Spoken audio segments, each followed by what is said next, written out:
I'm now a student teacher, so I'm in my third year, and we've been looking at sexuality and how that can be approached in schools. So we've looked at cultural differences. So because Australia is such a secular society, we have to, be respectful of different beliefs and different cultural, like their take on sexuality, their view on it. So sort of respecting the parents, what they want their children to learn. I know definitely that my father wasn't a huge influence on my sexuality education, and I find that a lot of the boys that I've taught don't have that as well. Most of it comes from either the mother or the school. Most schools will focus on harm minimisation and like STI prevention, which is great, and that needs to happen as well. But then I think we need to take the next step and look at also the positives of sex. I don't think that's looked into at all, really. Sex isn't, we shouldn't be scaring adolescents away from sex. It should be a positive and healthy part of life as well. So really it's about accepting that teenagers will have sex and ensuring that they do so safely, I guess. I think I'd like to sort of aspire to be more like my teachers that I had, but sort of move away more from the harm minimisation to involving more respectful relationships and everything. I think that would be the way I'd want to go. I think a focus should really be on that there shouldn't really be like a struggle or someone holding the power in the relationship. I think that's one of the things about respectful relationships is the fact that there needs to be a balance of power, and it's a group effort really. I think you could say that it does need to be, between two people as opposed to just, going along with what someone else wants.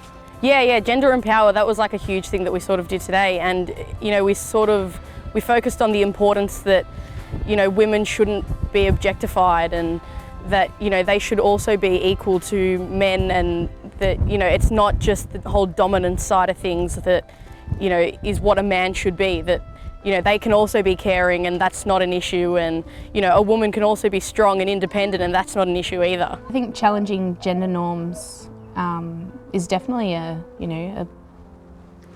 thing that needs to be conquered sort of in sexuality education. And I think especially in rural areas, coming to the city, I think not just around sexuality, but I think sort of being yourself is more accepted in the city because there's so many different cultures, there's so many different people.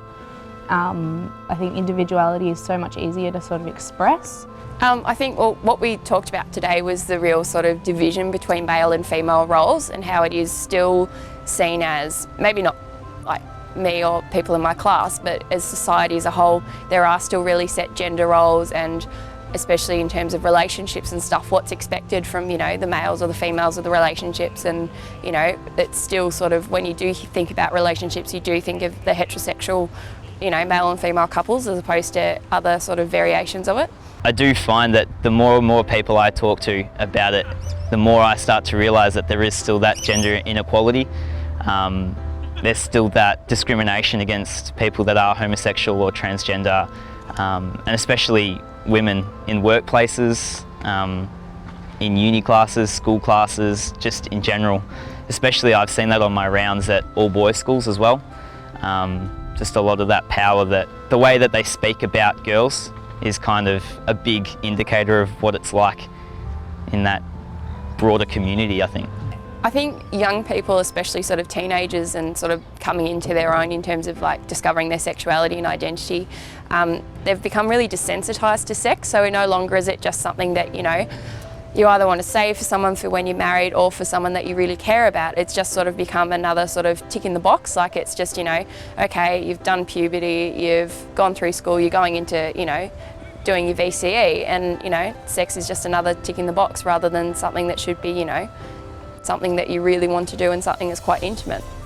I think being a young male teacher, being a role model for those young boys as well, kind of showing that irrespective of where you come from, your background, things like that, that it doesn't have to be like that. I think we're starting to break that sort of cycle, which is really good to see.